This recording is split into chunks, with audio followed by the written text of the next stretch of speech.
So I'm going to speak louder and be more clear and stay on topic to the best of my ability.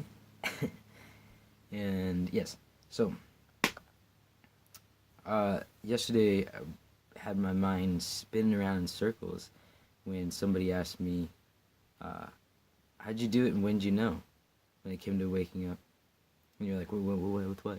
So when it came to waking up, and I'm not talking about crawling out of bed, I mean just consciously waking up, I had no idea what to say. I was so puzzled with how did this all happen. It was almost like this huge blur. You wake up from a dream and it's, and then as it starts to trail off and you get further in your day, you're like, what was my dream about? Kind of feels like that. I about a year ago is when I was like, I need to change something up. And it only escalated more and more, probably within the last like 7, 8 months is when things were hard. Like, I'm getting there, I pushed myself.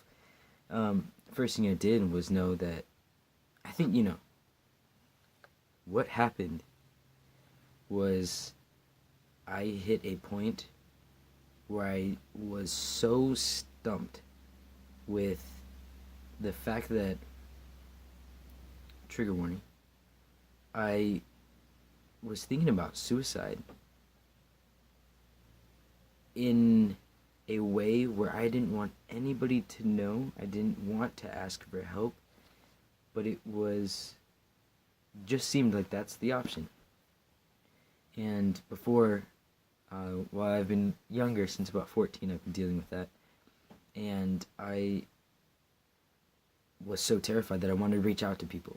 I would try something, take a bunch of pills, whatever it is, and then panic and, oh no, I can't do this, But for the first time, I sat there and I was like, I would rather, and it wasn't a cry for help. It was just I wanted as the decision.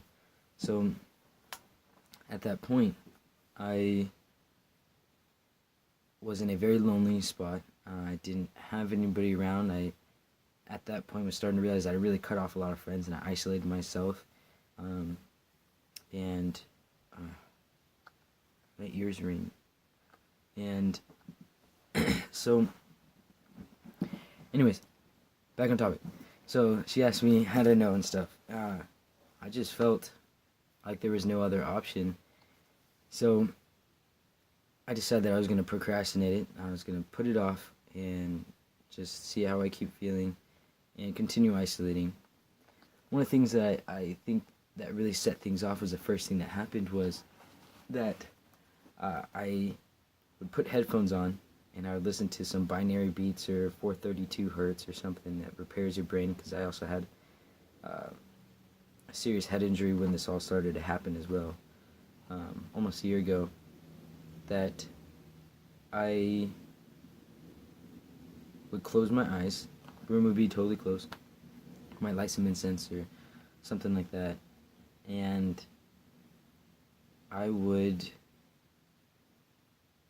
let my mind just drift, and I would just kind of observe what happens in my brain, and that that was really interesting for one, and I think that's why it brought me so low, and I continued to isolate because it was really scary what you have, not what I have in my brain. I think we all do.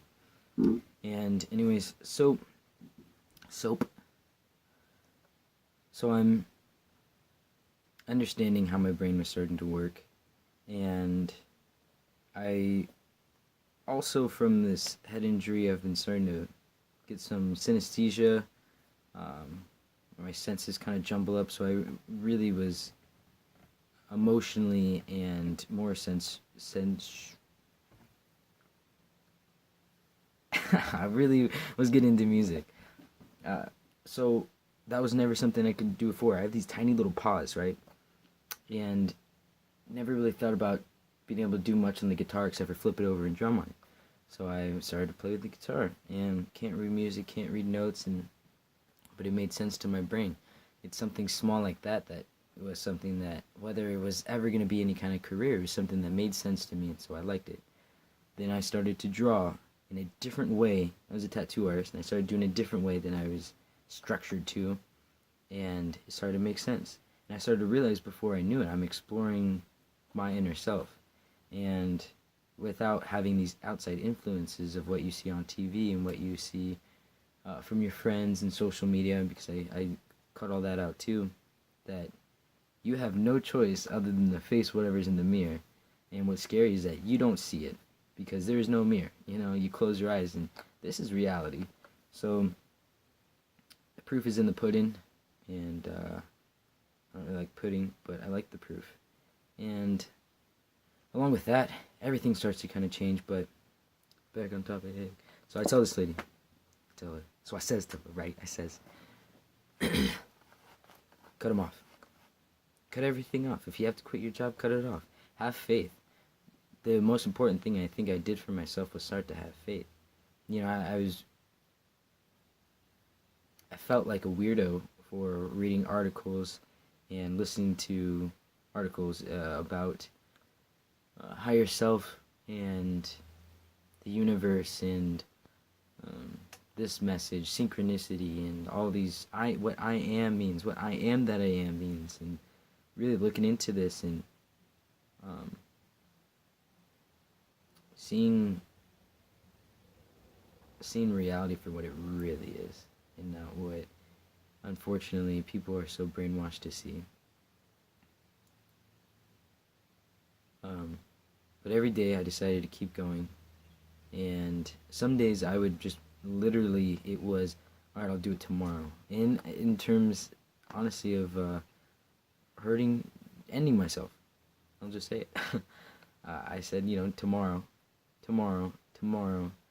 and there's so much that I still have left undone. You know, there's still people family that I don't have contact with, that I'm not gonna go until something, it wasn't the right time, you know. So, the biggest thing was, told her to isolate, told her to cut it off, told her to hermit up, let yourself be scared, let yourself feel all these emotions, feel this anger, feel all this guilt, and let it come up, deal with it, because if you don't, how are you going to get yourself in the right alignment?